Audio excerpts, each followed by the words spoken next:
Ladies and gentlemen, happy Thanksgiving evening and welcome to week 13 of the NFL Pickems exclusively on the Hardcore Sports Network. We don't know how this one's going to go. We noticed recently, because I've been doing this exclusively by myself, I'm going to give it a minute or so, see if some people join in the chat, and I'm going to share it to my channel that we're live real quickly, and we're going to talk about this thing. All right, so let's dive into it right now. So we're going to start off, obviously, with the Thanksgiving games. Then we got a Friday game, and then we got the Sunday games. We're going to go over it quickly. Let's get this bad boy rolling. All right, actually, give me 1 moment. I'll be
We're back, folks. Let's get right into it. You got Vic and Watt.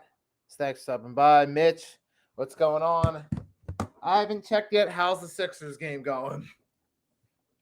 At the risk of asking a question I don't want to know, but it's what it is. And we're going to start this thing off tomorrow. You know, the usual Thanksgiving, Lions, Cowboys. Lions start at 12:30 against the Chicago Bears. I think it's pretty self-explanatory in this one. Detroit Lions are the odds-on favorite to make it to the Super Bowl. They're even the odds-on favorite to win the Super Bowl last time I saw, as of a few weeks ago. And the Chicago Bears, let's face it, even though it looked like they had a spark at the beginning of the season, they're the same old Bears, stuck with terrible head coaching hire after terrible head coaching hire that does everything they can to sabotage what they got. It happens over and over again, and it's the same old trick. Whereas the Detroit Lions, who used to be the embodiment of same old, finally got out of their way. They finally hired the right head coach in Dan Campbell. And now you start to see the culture slowly turning around in Detroit, where they're the odds-on favorites to win the Super Bowl. We've seen this Lions team decimating teams like the Jaguars, even the Seattle Seahawks, who are still a solid team. Now the Bears, maybe with it being a rivalry game, it'll be a little bit closer, but I still got the Lions winning this one. I think everyone agrees. It's 97% in favor of the Lions. They're clearly the better all-around team in this matchup. And they should take care of business again and remind everyone why they're Super Bowl contenders. Then you get the Giants and Cowboys. Oh, gosh. Oh, no. I really do think they got to come up with some different games on Thanksgiving. I don't know why they always seem to pick – I know why they always pick division rivals for the Cowboys, but they got to come up with something a little different this time around. They should at least, but it is what it is. We got to sit through Lions and Cowboys on Thanksgiving, so you have to deal with it. Cowboys, I mean, they did beat the Commanders, and they have a better roster than the Giants, so – I mean, by default, I'll go with that. And plus, the Giants are such a complete wreck. It's beyond abysmal. I see a tie. Big Wad says, I see a tie. I mean, it could happen. I don't mean to laugh at you, but it very well could happen. There could, because both teams are struggling teams. Cowboys are a wreck with injuries, and they're starting to fall off with inconsistency at coaching. And the Giants are such a wreck. I mean, realistically, I see this being a Cowboys win, but that would be hilarious if this game does end up being a tie. Realistically, I predict the Cowboys to win a sloppy game. I mean, that's pretty much all there is to say. I mean, don't be surprised. I wouldn't be surprised the Giants somehow found a way to win, but we'll see what happens. Then you got the nighttime game, Packers and Dolphins. Now, even though the Dolphins have crawled back into contention, they're more competitive now that they're healthy. I got to go with the Packers here because one main variable, weather. When the temperatures start to drop late in the year, the Dolphins struggle, especially on the road. We know that. The Miami Dolphins get a little too comfortable playing in the warm to the point that they can't adjust to other conditions.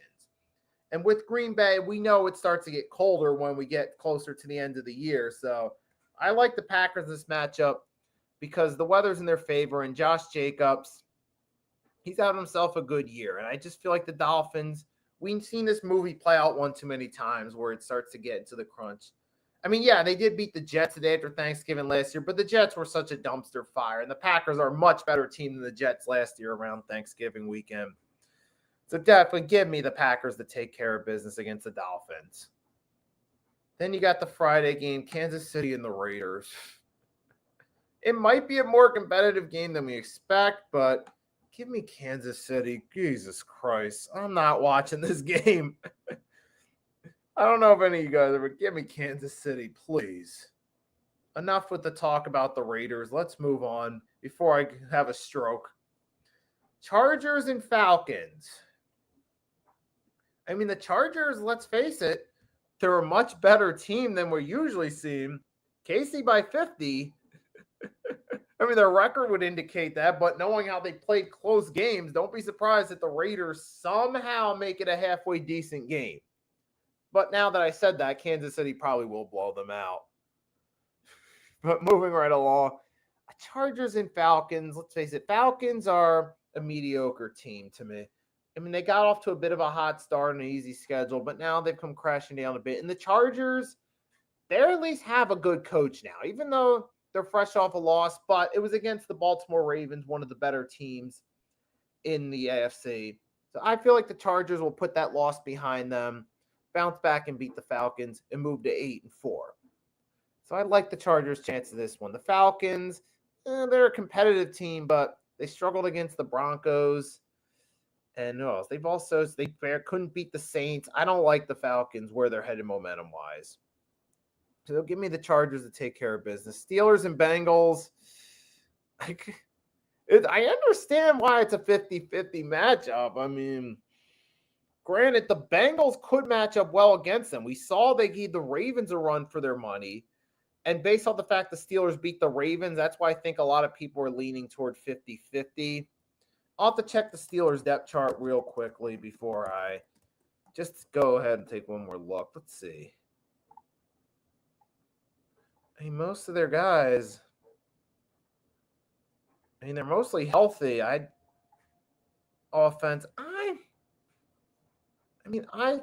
This could be a toss-up. I could see where maybe the Bengals match up well against them, but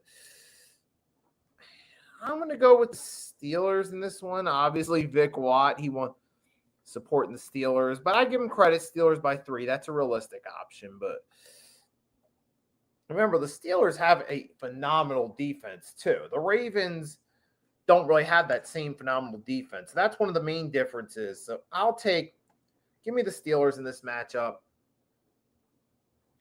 And then we get to NFC Vikings versus Cardinals.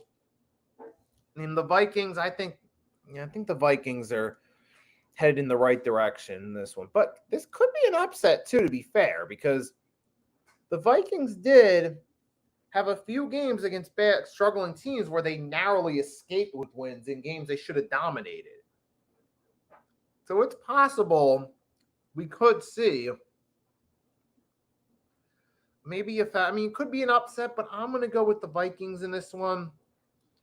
And the Cardinals, they were all right, but they benefited off an easy schedule. I'll take the Colts and Patriots. I'll take the Colts in this one.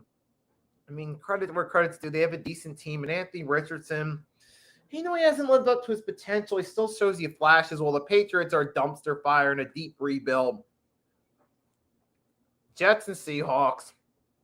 Give me the Seahawks in this one. Jets, I'm done with them. I'm done talking about them. I don't want to hear about the Jets again.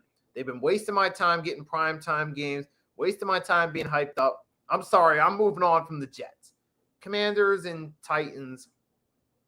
I know Commanders are on a 3-game losing streak. I know the Titans upset the Texans, but for the Titans, that's just one game. I know the Commanders have lost 3 straight, but Titans are still a dumpster fire, where at least the Commanders, despite their 3-game losing streak, have promise for the future. The Titans, we don't know what their future is. It looks dark from a football standpoint. So give me the Commanders to take care of the win this game. Get that W. Keep momentum rolling. And now I got Texans, Jaguars. Give me the Texans in this one. I don't know how Doug Peterson still has a job with the Jacksonville Jaguars. Don't ask me.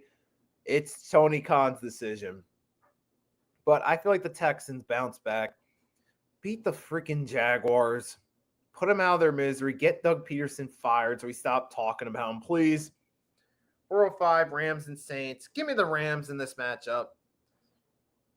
I think this could be resembling of last year where the Rams started to win games late in the season. And you could see something like that happening again in the Saints. Well, they don't have much of a team, and the Rams are the better team. And plus, having Coach McVay, we know who has coached them through adversity before, should get the job done here. Bucks and Panthers. Give me the Bucks in this matchup. Moving on. Eagles, Ravens. Oh, this is going to be a good matchup. Surprised 57% are picking the Ravens. It's going to be a good matchup either way. And I'll be back to talk about it more on Friday. But you got the Ravens. You got Derrick Henry versus Saquon in this matchup. Jalen versus Lamar. This is going to be a really good game, honestly. Whether we win or lose, obviously I want my Eagles to win.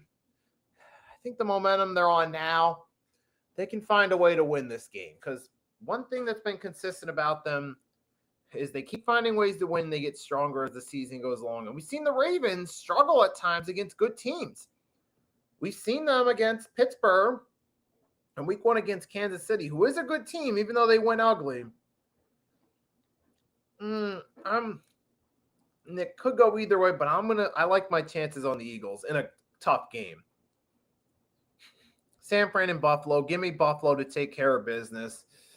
It is the Sunday night matchup. Now, I don't blame the schedulers for making this the Sunday night because at the time you put the schedule together, the NFL, and a lot of us too would have thought, oh, this is going to be a really good game. I'm looking forward to it. But sometimes the games that you think going into the season will be really good turn out to be, oh, that's an easy win for Buffalo. Kind of a boring game. So I'll forgive the NFL for making it a nighttime game. And I'll take Buffalo to win this one.